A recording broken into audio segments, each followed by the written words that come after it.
Case 1. Chloe Copeland Anderson, November 6, 2023, Sheridan County District Court, Nebraska. There are moments in the work of law enforcement that officers will carry with them for the rest of their lives. Not because the case was the largest or the most complex. Not because it made the evening news across the country or filled courtrooms for months on end.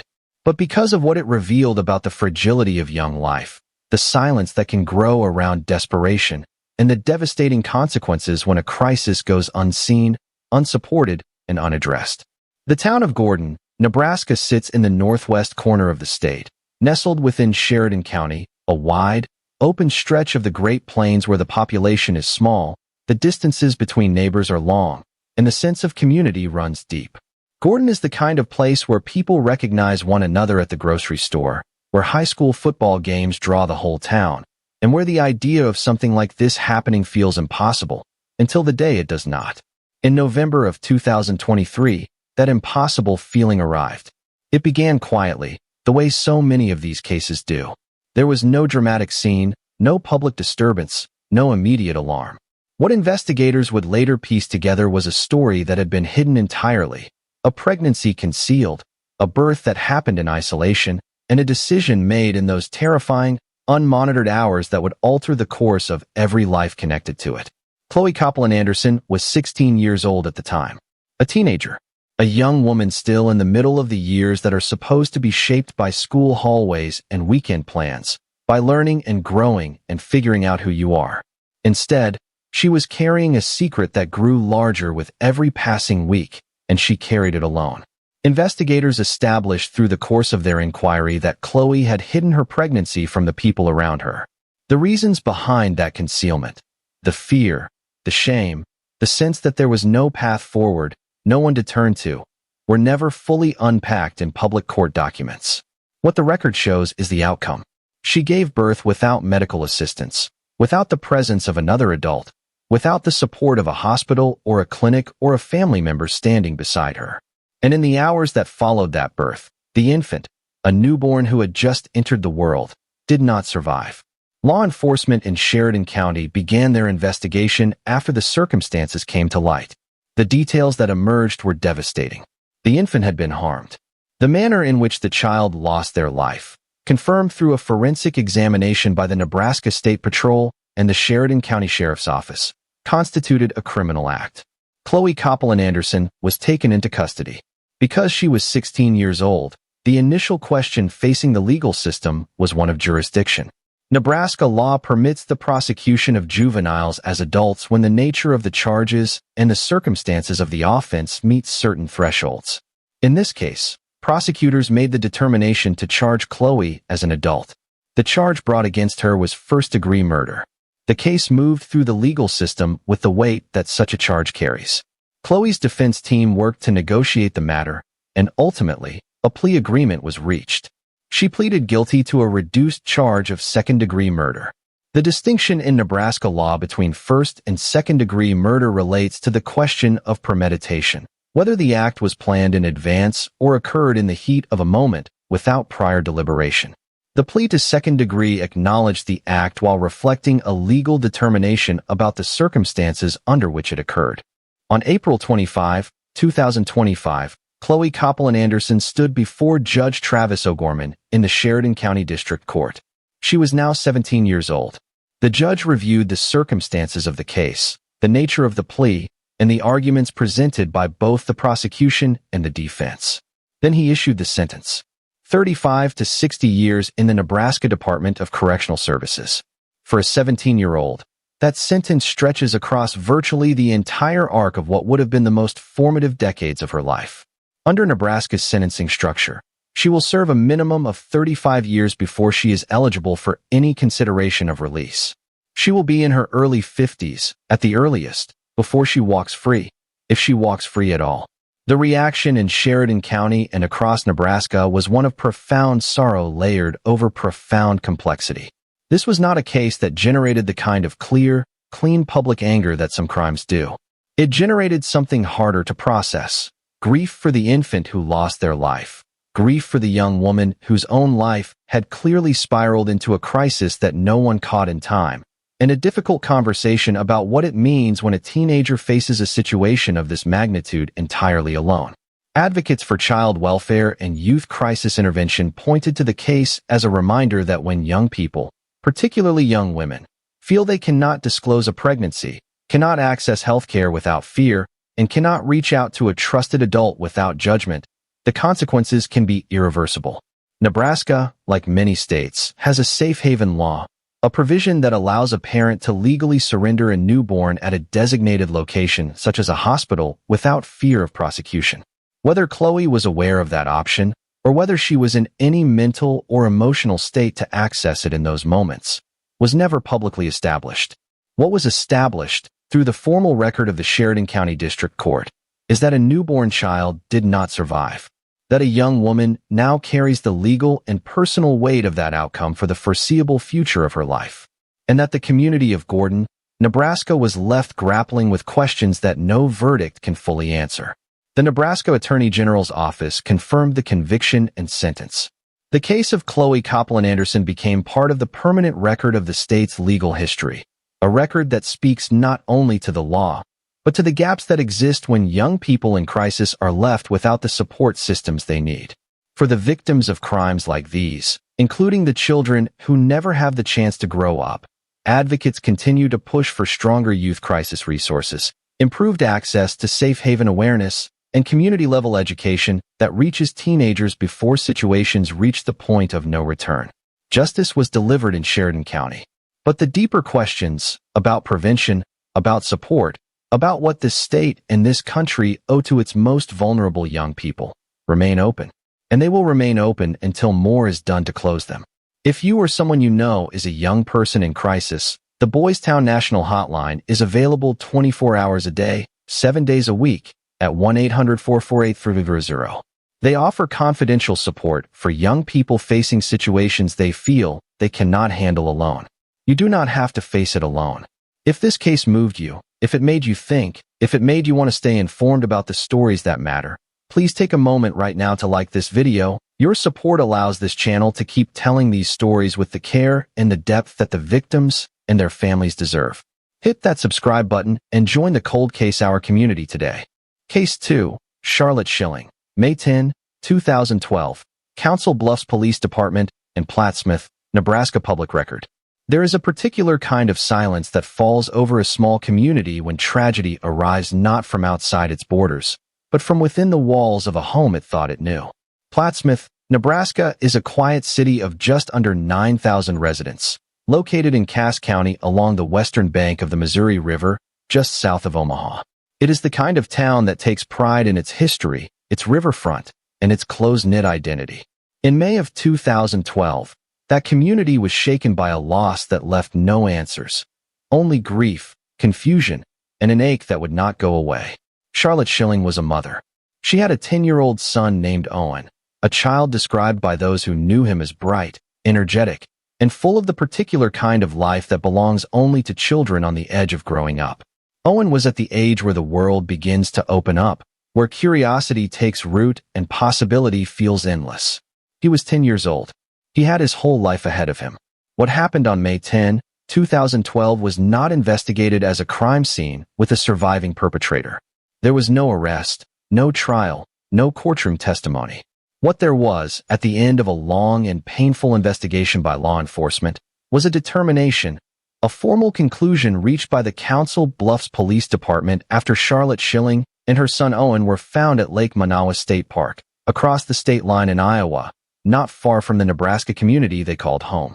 Charlotte Schilling had taken her son's life, and then she had taken her own. The official finding was a murder-suicide. The manner in which Owen lost his life, determined through examination by the Pottawatomie County Medical Examiner, was strangulation. He was 10 years old. He did not survive. His mother, who was responsible for his safety, his well-being, and his future, was the person who ended his life before ending her own. The investigation that followed was thorough and methodical, as it must be in any unattended death, particularly one involving a child. Detectives examined the scene at Lake Manawa, reviewed the evidence, and worked to establish the sequence of events. No evidence of third-party involvement was identified. The conclusion, that Charlotte Schilling acted alone, that this was a murder-suicide, was formally confirmed by law enforcement. In the aftermath, those who had known Charlotte Schilling described a woman who had been struggling. The nature of that struggle, whether it involved mental health challenges, personal circumstances, or some combination of factors that built to a breaking point, was never fully disclosed in public reporting. What was known was the outcome. A child was gone, a mother was gone, and a community was left holding the pieces of something it could not have predicted and could not explain. Cases like this one exist in a difficult space within the landscape of true crime documentation. There is no perpetrator who stood before a judge. There is no sentence that was handed down. There is no courtroom record that captures the full weight of what occurred. What exists is a police report, a medical examiner's finding, and the permanent public record of a tragedy that took 2 lives, one of them 10 years old, in a Nebraska community on a May morning in 2012. The name Owen Schilling deserves to be spoken. He was a child. He was someone's classmate, someone's neighbor, someone's friend. He did not choose what happened to him, and he had no ability to prevent it. His story is part of the public record of Nebraska, and it is told here not for sensation, but because it matters. Because he mattered. The conversation that cases like this one demand is one about mental health. About what it looks like when a person reaches a crisis point so severe that they feel there is no way forward. About the importance of intervention, of connection, of community support systems that can reach people before they reach that edge. Nebraska, like every state, has resources available for individuals experiencing mental health crises, and awareness of those resources saves lives. The Nebraska Family Helpline can be reached at 1-800-833-3377. The National Crisis Lifeline is available by dialing or texting 988. These lines exist because no one should feel that they are out of options. No crisis, no matter how dark it feels, is beyond the reach of help. Owen Schilling was 10 years old. He deserved the life that was taken from him.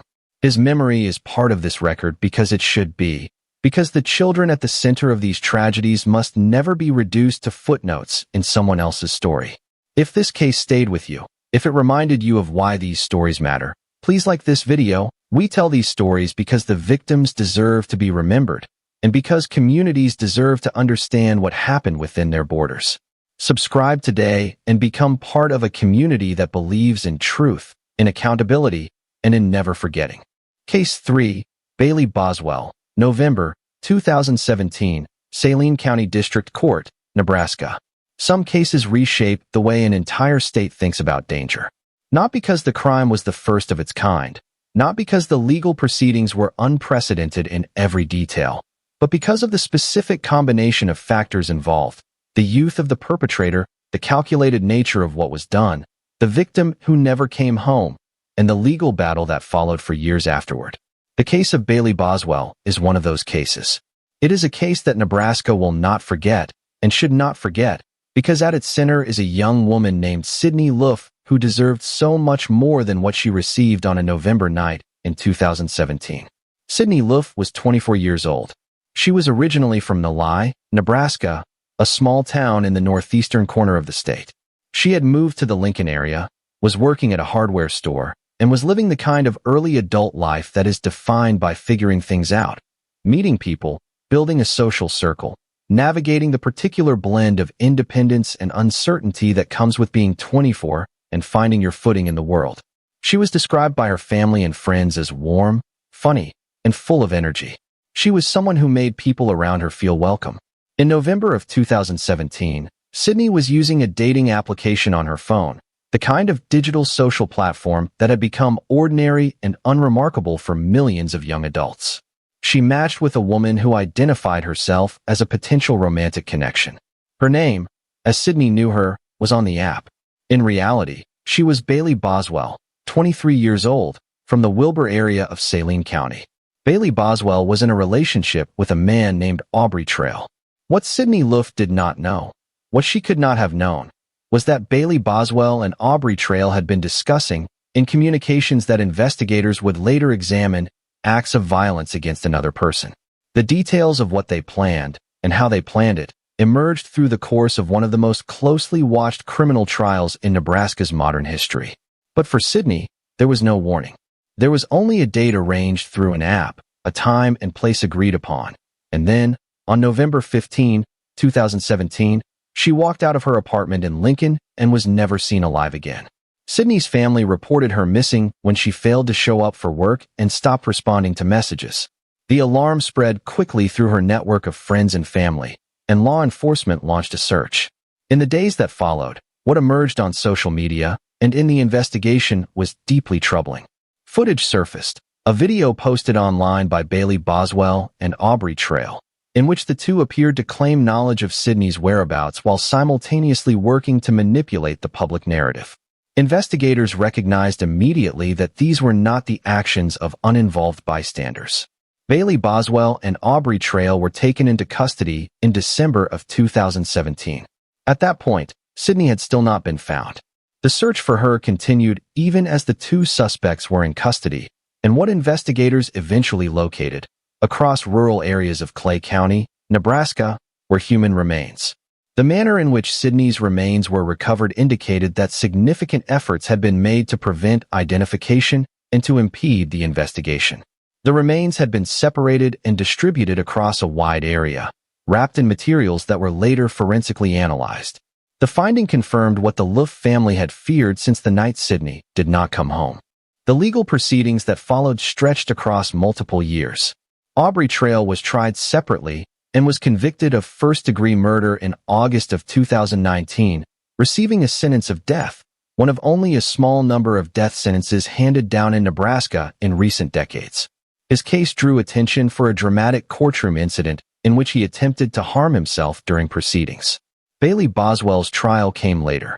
She was charged with first-degree murder, conspiracy to commit murder, and improper disposal of human remains. The prosecution presented evidence that Boswell was not a passive participant, that she was an active partner in what was done to Sydney Luff, that she had been involved in the planning, and that her role in the events of November 15, 2017 went beyond that of a bystander or an accessory. The trial took place in Saline County District Court. The jury deliberated and returned a verdict of guilty on all counts.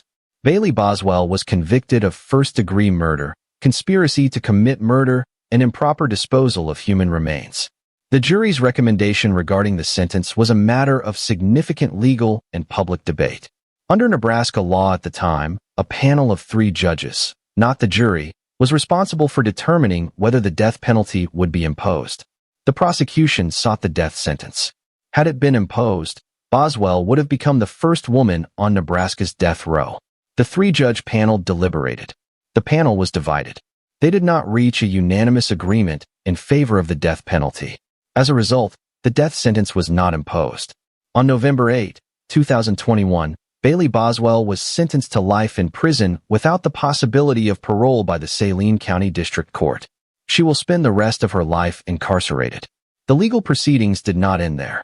Boswell's attorneys appealed the conviction to the Nebraska Supreme Court, raising multiple legal arguments about the trial proceedings and the evidentiary record. In May of 2024, the Nebraska Supreme Court issued its ruling. The conviction was upheld. Bailey Boswell's conviction and sentence of life without parole stands as the final legal determination. For the Luff family, no legal outcome could restore what was taken from them. Sydney was 24 years old. She went on a date, and she did not come home. She trusted someone she had connected with through an app, and that trust was exploited in the most devastating way imaginable. Her family has spoken publicly about their grief, about their determination to keep Sydney's memory alive, and about their hope that her story reaches other young people who use dating platforms and may not fully appreciate the importance of safety precautions. The case of Bailey Boswell is a case that speaks to the danger that can hide behind a digital profile, behind a friendly message, behind the casual arrangements that modern social technology makes possible. It is a case that advocates for online safety point to as a reason why meeting a stranger from an app should always involve telling someone where you are going, sharing the profile with a trusted person, and meeting in a public location for the first time. Sydney Luff deserved to grow up. She deserved to build the life she was in the middle of building. The Nebraska legal system delivered accountability for what was done to her, and Bailey Boswell will spend the remainder of her life behind bars. But accountability, however necessary, is not the same as restoration. Sydney is gone. Her family carries that loss every day. Her name was Sydney Luff. She was 24 years old. She mattered. If this case reminded you of why stories like Sydney's must be told, please like this video, leave a comment. We are here because victims deserve to be remembered, and because awareness of what happened can protect others. Subscribe and be part of a community committed to truth and to the people behind these cases. Case 4, Lori Jenkins, August 2013, Douglas County District Court and United States District Court, District of Nebraska. There are cases in true crime documentation that center on a single perpetrator, a single act, a single moment in which the law was broken. And then there are cases in which the web of accountability extends outward, in which the actions of one person intersect with the actions of another in ways that draw multiple individuals into the orbit of the criminal justice system. The case of Lori Jenkins is one of the latter. To understand why she was charged, why she was convicted, and why the court sentenced her to more than a decade and a half of incarceration, it is necessary to understand the context in which her actions took place. In the summer of 2013, the city of Omaha, Nebraska experienced a series of violent crimes that would become one of the most discussed and disturbing chapters in the city's recent history. The perpetrator at the center of those crimes was a man named Nico Jenkins. What Nico Jenkins did during that period, the lives that were taken, the fear that spread through the community, the investigation that followed, placed him at the center of a capital murder case that the Nebraska courts would process for years. He was convicted of multiple counts of first-degree murder and was sentenced to death. Nico Jenkins was Lori Jenkins' son. That fact alone does not make a parent criminally responsible for the actions of a child. Parents are not, under the law, automatically liable for the crimes of their adult offspring. The criminal justice system does not operate on the principle of inherited guilt. What drew Lori Jenkins into the legal proceedings? What resulted in her standing before both a federal court and a state court to answer for her own conduct? Were her own specific actions she took before and after the crimes her son committed. The federal charge against Lori Jenkins arose from a finding that she, as a convicted felon, had possessed ammunition. Under federal law, individuals with prior felony convictions are prohibited from possessing firearms or ammunition. The investigation into the events surrounding Nico Jenkins's killing spree revealed that ammunition connected to those events had passed through Lori Jenkins's possession. She was charged under federal statute as a felon in possession of ammunition. The federal case was tried in the United States District Court for the District of Nebraska. She was convicted. The federal sentence imposed was 10 years in federal prison. The state charges in Douglas County arose from the investigation into what happened after the crimes were committed. Prosecutors in Nebraska charged Lori Jenkins with being an accessory after the fact, meaning that following the violent crimes attributed to her son, she had taken actions designed to assist him in avoiding accountability, to interfere with the investigation, or to otherwise impede the pursuit of justice. She was convicted on 2 counts of accessory after the fact in the Douglas County District Court. The state sentences added additional years to be served consecutively, meaning after, not alongside, the federal term. The combined legal weight of her convictions meant that Lori Jenkins was facing a total sentence in the range of 15 to 16 years across both jurisdictions. She would serve her federal sentence first, followed by the consecutive state terms. The legal proceedings generated significant public attention in Douglas County and across Nebraska, in part because of the prominence of the underlying crimes committed by Nico Jenkins, and in part because the charges against Lori Jenkins raised complex public questions about the line between family loyalty and criminal complicity. The court's answer to those questions was unambiguous. When a person's specific actions cross into the territory of enabling violence or protecting a violent offender from justice, the law applies regardless of the relationship between the parties. For the families of the individuals whose lives were taken in the summer of 2013, the conviction of Lori Jenkins represented a form of accountability that extended beyond the primary perpetrator.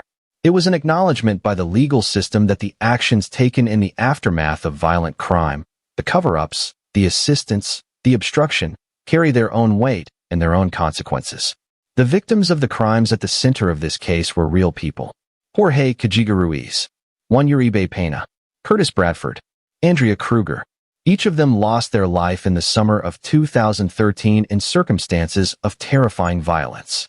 Each of them had families, had people who loved them, had futures they never lived. The Douglas County legal system worked for years to deliver accountability for what was done to them, and the conviction of Lori Jenkins was part of that larger pursuit of justice. Nebraska's legal system is built on the principle that accountability must be complete, that it cannot stop at the primary actor if others contributed to the harm or to the obstruction of justice. The case of Lori Jenkins stands as a documented example of that principle in action. If this case gave you insight into the broader dimensions of how justice works in Nebraska, please take a moment to like this video. Every subscriber is a voice for the victims whose stories we tell on this channel. We appreciate your support.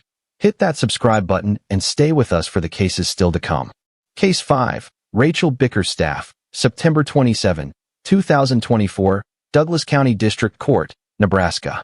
There are moments in the legal history of a state that become reference points. Not because the law itself changed, not because the crime was unprecedented in type, but because the specifics of what occurred were so extreme, the loss so profound, and the human cost so staggering that the case becomes a marker in time.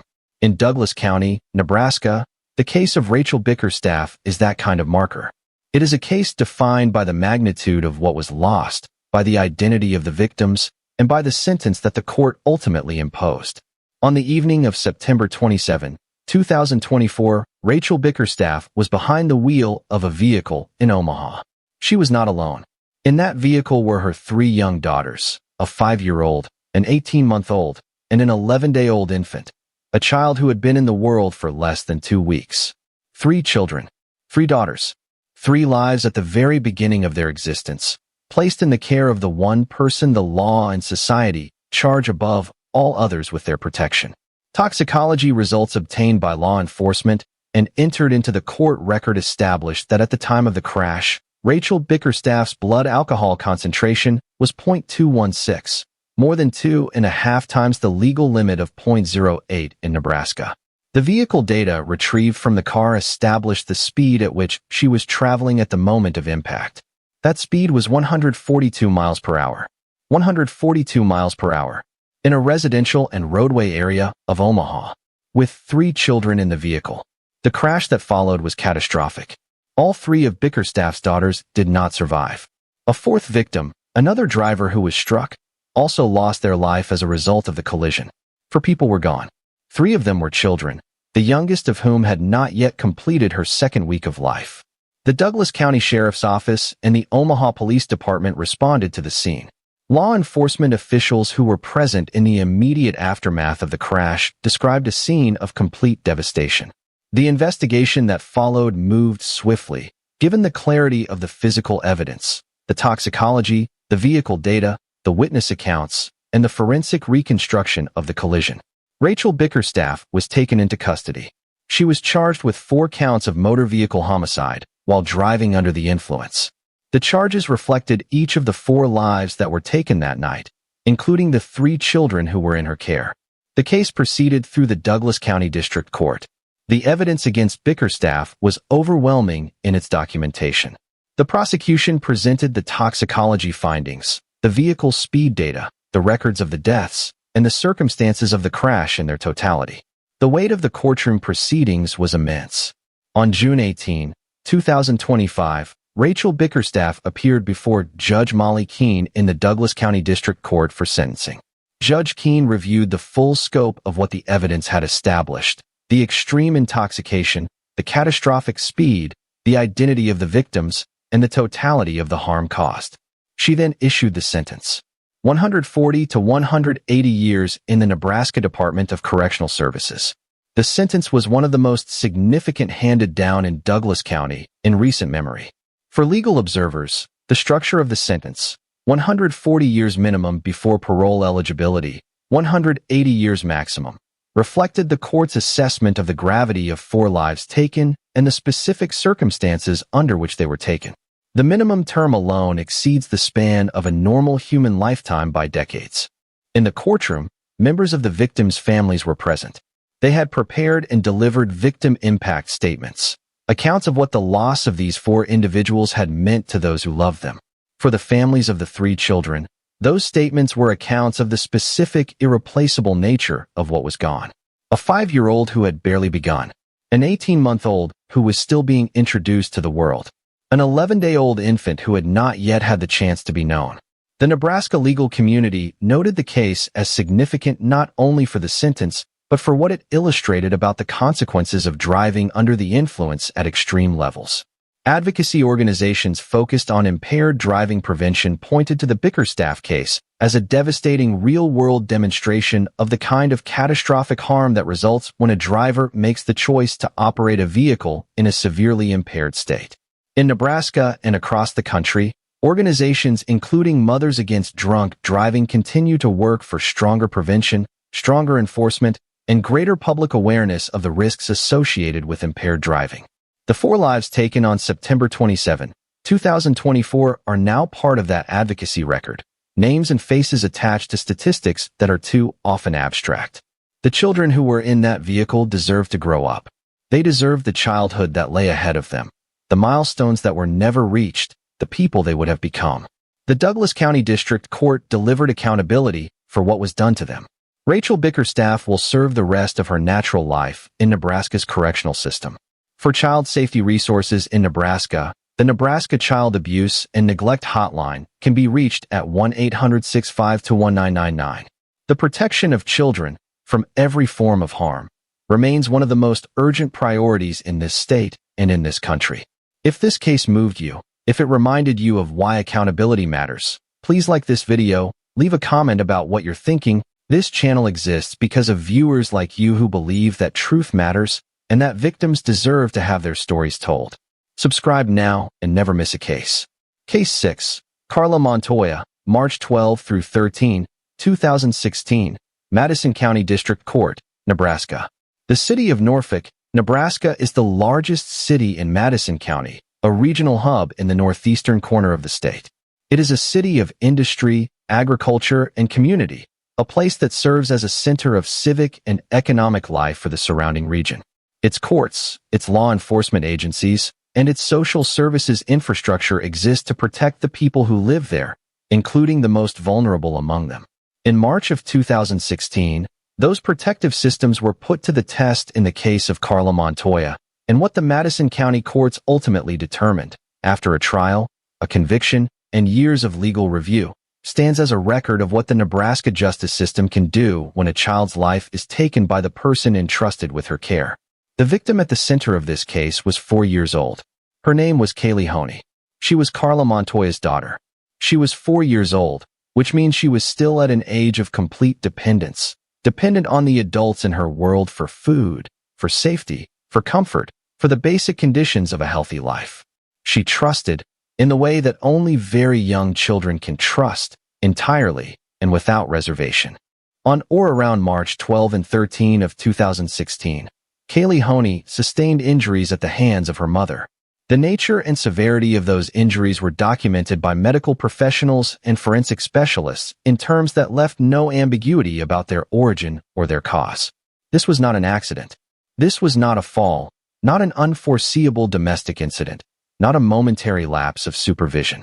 What the evidence showed, the evidence that Madison County prosecutors would later present in court, the evidence that would be reviewed and upheld by the Nebraska Supreme Court, was that Kaylee Honey had been subjected to deliberate, severe physical harm. Kaylee did not survive. She was 4 years old. Carla Montoya was taken into custody. The charges filed against her by the Madison County Attorney's Office were serious. Intentional child abuse resulting in death, a Class IB felony under Nebraska law, one of the most serious felony classifications in the state, carrying a mandatory minimum sentence of 20 years and a maximum of life imprisonment. The trial proceeded in the Madison County District Court before Judge James Kuba. The prosecution presented the medical evidence, the findings of the physicians who treated Kaylee, the forensic documentation of her injuries, the expert testimony that established the cause and manner of her death. The defense contested the charges. The jury heard the evidence, deliberated, and returned its verdict. Guilty. Carla Montoya was convicted of intentional child abuse resulting in death. On March 15, 2018, Judge Kuba sentenced her to 55 to 75 years in the Nebraska Department of Correctional Services. The sentence reflected the severity of what had been done to Kaylee Honey and the court's determination that the protection of society and the interests of justice required a substantial period of incarceration. Montoya's legal team pursued an appeal to the Nebraska Supreme Court. The appeal raised a series of legal challenges to the conduct of the trial, arguments about the admissibility of certain evidence, the fairness of the proceedings, and other legal grounds that appellate counsel believed warranted review. The Nebraska Supreme Court conducted that review. In 2019, the court issued its ruling. The conviction was upheld. The sentence stood.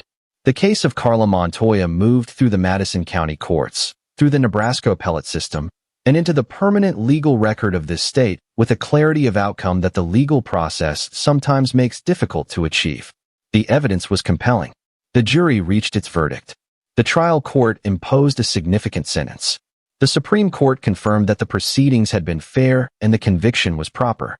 For the community of Norfolk and Madison County, the conviction provided a measure of justice for Kaylee Honey. But justice, in cases involving the harm of a child, is a complicated thing to sit with. A conviction does not restore what was lost. It does not give back the 4 years that Kaylee Honey had lived, or the decades she never would. It does not undo the suffering she endured.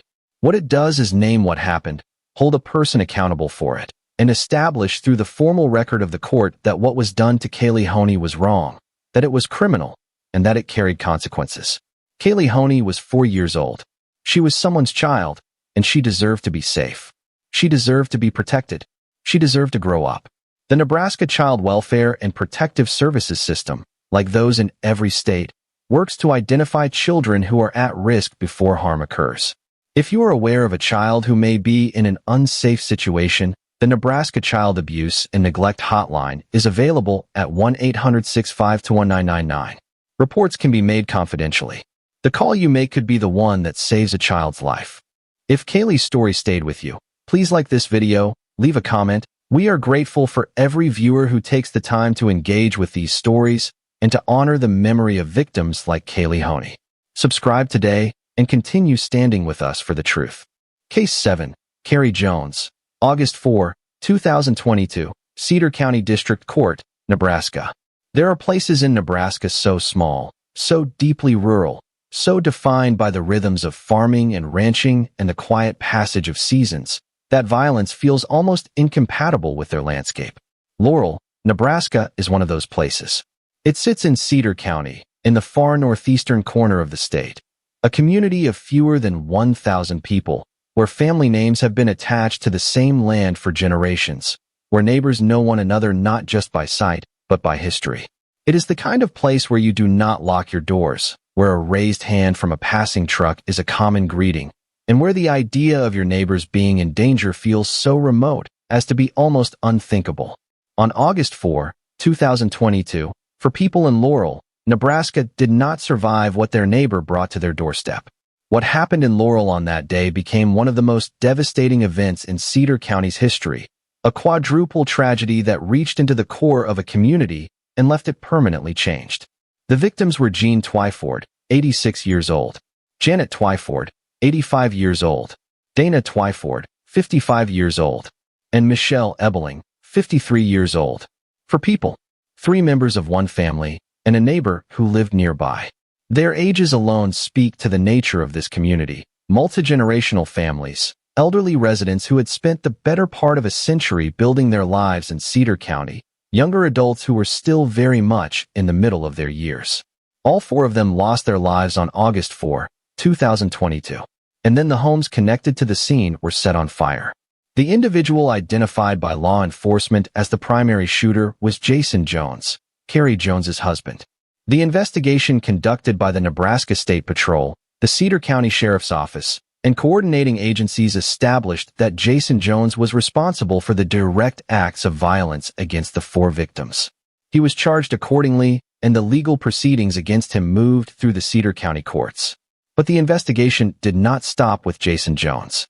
As detectives and prosecutors reviewed the full scope of what had happened, not just the events of August 4, but the circumstances leading up to them, the communications that had taken place, and the actions taken after the fact, another name entered the legal frame. Carrie Jones. The charges filed against Carrie Jones in Cedar County were first-degree murder under an aiding and abetting theory, tampering with physical evidence, and accessory to a felony. The aiding and abetting charge is significant because it does not require the person charged to be the one who directly committed the act.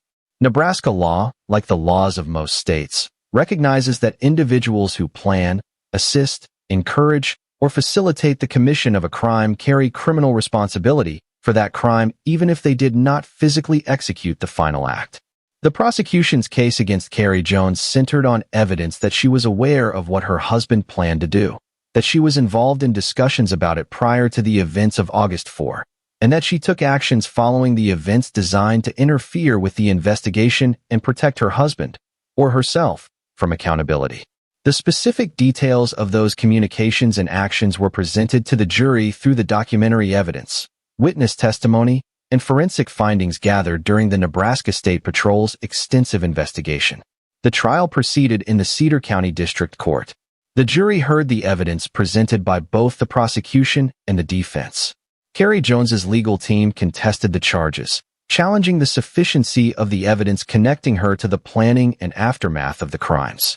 The jury deliberated and returned its verdict. Guilty. Carrie Jones was convicted of first-degree murder under an aiding and abetting theory, tampering with physical evidence, and accessory to a felony. The conviction on the first-degree murder count, even under the aiding and abetting theory, carried the most serious sentencing implications under Nebraska law. On November 20, 2025, Carrie Jones appeared before Judge Brian Miesimer in the Cedar County District Court for sentencing. The court had before it the full record of the trial, the evidence, the verdict, and the victim impact materials submitted on behalf of the families of Jean, Janet, and Dana Twyford and Michelle Ebeling. Judge Miesimer considered the weight of the convictions and the magnitude of the harm that had been caused. The sentence handed down was life in prison without the possibility of parole. For the community of Laurel, the sentencing of Carrie Jones in November of 2025 marked the formal conclusion of a legal process that had stretched across more than 3 years. 3 years in which the families of 4 people who had been taken from them in an act of unimaginable violence had waited for the legal system to complete its work.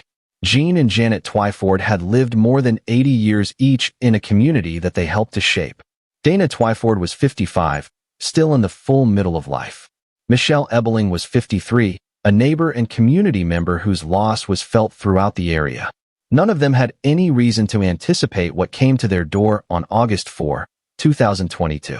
None of them had any ability to protect themselves from it. The Cedar County legal system, with the support of the Nebraska State Patrol and the Nebraska Attorney General's office, delivered accountability for all 4 of those lives. Carrie Jones will spend the remainder of her life in the Nebraska Department of Correctional Services. For the town of Laurel, the legal proceedings delivered closure in the formal sense. But a community that has experienced something of this magnitude carries the memory of it permanently.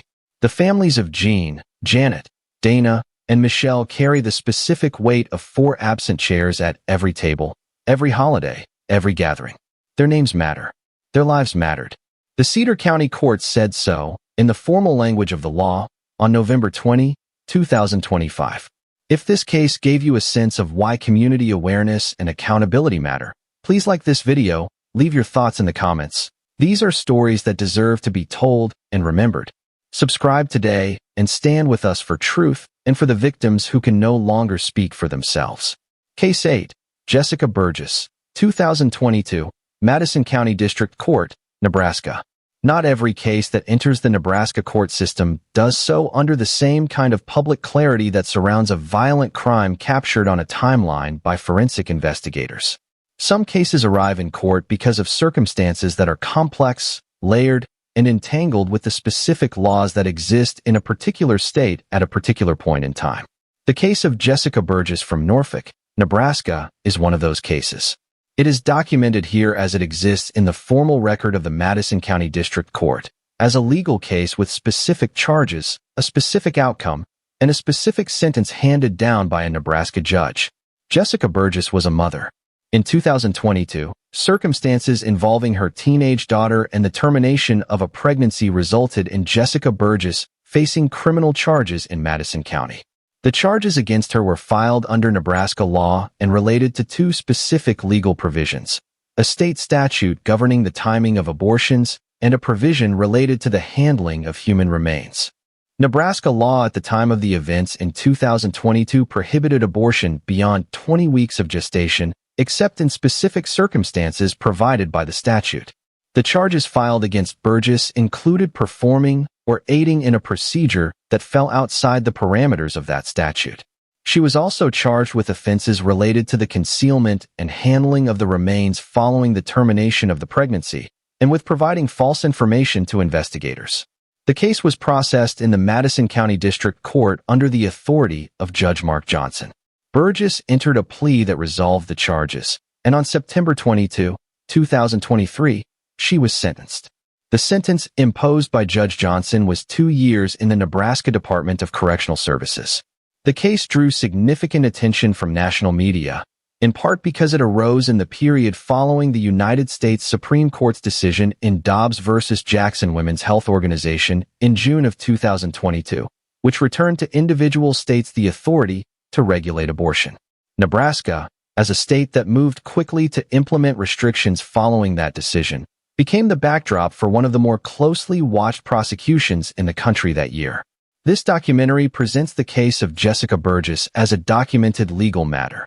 There were charges, there was a legal process, and there was a sentence handed down by a Nebraska court of law. The Madison County District Court record is part of the permanent public legal history of the state. For Nebraska residents seeking information about the current state of reproductive health care law and the resources available to them, the Nebraska DHHS website at dhhs.gov provides current information on healthcare services and legal provisions. Access to accurate legal information is essential for every Nebraskan who needs to understand their rights and options under the current law. The case of Jessica Burgess is part of the Nebraska legal record. It will remain so regardless of how the broader legal landscape evolves. If you are following this series and you believe in the importance of documenting and understanding the legal history of Nebraska, please like this video, leave a comment. Your support helps this channel continue to provide serious, documented, responsible coverage of cases that are part of the public record. Subscribe and stay with us. Case 9, Ravion Pullum, December 15, 2023, Douglas County District Court, Nebraska. The cases that generate the most public attention in true crime documentation are often those that involve the most deliberate acts, the most calculated plans, the longest investigations. But there is a category of case that arrives in the courts through a different pathway. Cases rooted not in deliberate planning, but in a failure of care so severe, so consequential, and so irreversible that the law identifies it as criminal negligence. The case of Ravion Pullum in Douglas County is a case of that nature, and it is a case that raises, in the most painful way possible, the question of what it means for a child to be in the care of a person who fails to keep them safe.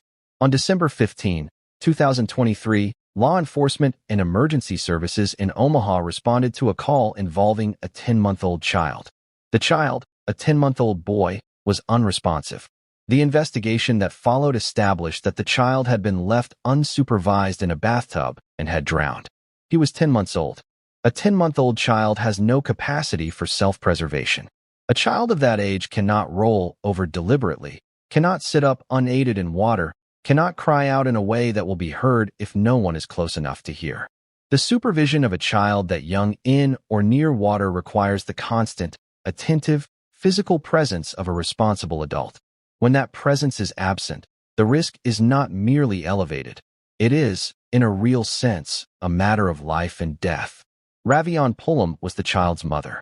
The investigation conducted by the Omaha Police Department and the Douglas County Attorney's Office examined the circumstances surrounding the incident and determined that the child's death was the result of negligence, specifically, a failure to provide the level of supervision required to keep a 10-month-old child safe in a bathtub. Pullum was charged with negligent child abuse resulting in death, a criminal charge under Nebraska law that applies when the death of a child results from the culpably negligent conduct of a person responsible for that child's care. The charge is distinct from intentional abuse charges in that it does not allege a deliberate act of harm. It alleges that the failure to exercise the duty of care required by law resulted in the death of a child. The case proceeded through the Douglas County District Court. Pullum was tried by a Douglas County jury. After hearing the evidence presented by both the prosecution and the defense, the jury returned a verdict of guilty on the charge of negligent child abuse resulting in death. The sentencing hearing in the Douglas County District Court took place on March 4, 2025. The court considered the nature of the offense, the circumstances of the case, and the arguments of both parties. The sentence imposed was 5 years of supervised probation. The sentencing outcome, probation rather than a term of incarceration, generated significant public discussion in Douglas County and across Nebraska. For those who follow the Nebraska court system, the sentence reflected the court's assessment of the specific circumstances and the legal framework applicable to negligent child abuse under the state's sentencing guidelines. Nebraska law gives district courts discretion in sentencing, and in cases of criminal negligence as opposed to intentional harm, probationary sentences are within the legal range of outcomes. For child safety advocates, the case, regardless of the sentence, served as a stark and tragic reminder of the absolute importance of uninterrupted supervision for very young children near water. The American Academy of Pediatrics and child safety organizations consistently identify drowning as one of the leading causes of unintentional death for children under the age of 5, and the safety guidance is consistent and emphatic. A child under the age of 5 should never be left alone near water, even for a moment, even in a shallow amount of water. The 10-month-old boy at the center of this case did not survive December 15, 2023. He was 10 months old. He had barely begun. The Douglas County court system processed the legal dimensions of his death. The child safety community continues to use cases like his as the foundation of awareness and education that may prevent other families from experiencing the same loss. If you are a caregiver for a young child and you want more information about water safety practices, the Safe Kids Worldwide organization at safekids.org provides free resources and guidance for parents and caregivers on keeping children safe in and around water. The steps that keep children safe are simple, they are free, and they save lives. Please like this video, leave a comment. We are almost at the end of today's documentary. One more case remains. Subscribe now and stay with us to the end. Case 10, Antonia Cannon, March 2, 2022, Douglas County District Court, Nebraska. We have come, in this documentary, through 9 cases. 9 stories from across the state of Nebraska, each one different in its setting, its circumstances, and its legal outcome, but each one connected by the same thread. The thread of accountability, of the legal record that exists because the Nebraska courts, the state's prosecutors, and the law enforcement agencies that serve this state did the difficult work of bringing these cases before judges and juries and producing verdicts and sentences that reflect the full weight of what occurred. We end in Douglas County. We end in Omaha. And we end with a case that, in its specifics, is one of the most difficult in this entire documentary. Not because the legal proceedings were complicated, not because the evidence was ambiguous, but because of who the victim was, and because of what the evidence established had been done to him. The victim was Jalen Huns. He was 5 years old. On March 2, 2022, law enforcement and emergency services in Omaha responded to a call. Jalen Huns was transported to a medical facility. The injuries he had sustained were severe. He did not survive. He was 5 years old. The investigation conducted by the Omaha Police Department, in coordination with child welfare authorities and the Douglas County Attorney's Office, established the circumstances of Jalen's death with a thoroughness that the legal proceedings would later reflect. Jalen was in the care of Antonia Cannon, who was his stepmother. The forensic and medical evidence documented injuries consistent with severe abuse over a period that extended beyond a single incident. What the evidence showed was a pattern, a sustained and serious failure of care that went far beyond any single moment. Antonia Cannon was charged with intentional child abuse resulting in death. Under Nebraska law, this charge, a Class IB felony, applies when a person who has care and custody of a child intentionally engages in conduct that causes physical injury, and that conduct results in the child's death. The word intentional in this charge carries significant legal weight. It distinguishes the act from accident, from negligence, from unintended harm. The Douglas County Attorney's Office filed this charge because the evidence supported a finding of intentionality. The legal proceedings in the Douglas County District Court moved toward resolution when Antonia Cannon entered a plea of no contest to the charge of intentional child abuse resulting in death. A no contest plea, under Nebraska law, has the same legal effect as a guilty plea in terms of the conviction. It means the defendant does not contest the charge and accepts that the court will enter a finding of guilt. It is not an admission of factual guilt in the way a guilty plea is, but it carries the same sentencing consequences. The Douglas County District Court accepted the no contest plea and proceeded to sentencing. On May 5, 2023, Antonia Cannon appeared before the court for the imposition of sentence. The court reviewed the evidence that had been gathered in the investigation, the nature of the charge, the impact of Jalen's death on those who loved him, and the sentencing framework applicable under Nebraska law. The sentence handed down was 70 to 72 years in the Nebraska Department of Correctional Services. 70 to 72 years. Jalen Huns was 5 years old. He was a child who should have been starting kindergarten, who should have been learning to ride a bike, who should have had decades of life ahead of him. Instead, on March 2, 2022, he lost his life in a manner that the Douglas County court system determined was the result of intentional criminal conduct by the person responsible for his care. Antonia Cannon will serve a minimum of 70 years before she is eligible for any consideration of release. She will be in her early 90s, at the absolute minimum, before the Nebraska Board of Parole considers her case, if she lives long enough for that to occur. The practical effect of the sentence is that it represents a lifetime of incarceration. For Jalen Huns, there is no restorative outcome.